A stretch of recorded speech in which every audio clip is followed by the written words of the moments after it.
Well, hey, Be Joyful Church, I want to give you a quick preview of Sunday's message. We're in the book of Acts. We're in chapter 12, and persecution on the church is ramping up. Herod Agrippa is in power. He's a king. He's got power from the Romans. He's trying to consolidate power by persecuting.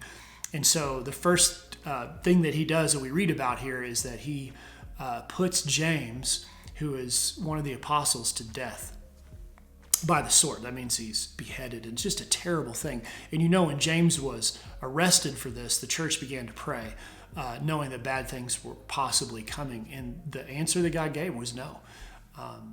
And then Peter, immediately after, is incarcerated. And he has all these guards around him, and Herod is obviously going to put him to death as well. So the church is praying, and they're praying and praying, and they're praying at midnight.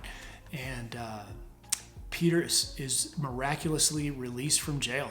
And the church doesn't even believe it. Those people that Peter first comes to, they just can't even believe that he's been released. It seems like are expecting a negative answer from God. Like, it didn't work out for James.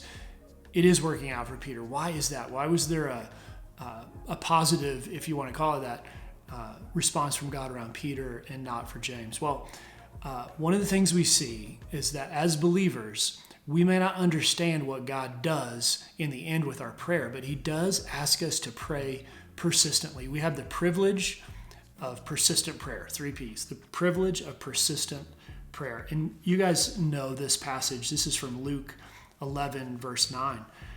I tell you, ask and it will be given. Seek and you will find. Knock and it will be opened to you.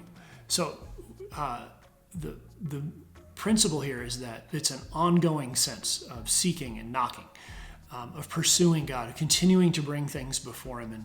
And what we think may be the best answer is not always what God has in mind, but he always wants to bring us to that place where we are persistently bringing our concerns, our praises, everything before him. So let me just leave you with that thought. The privilege of persistent prayer is what we have as believers.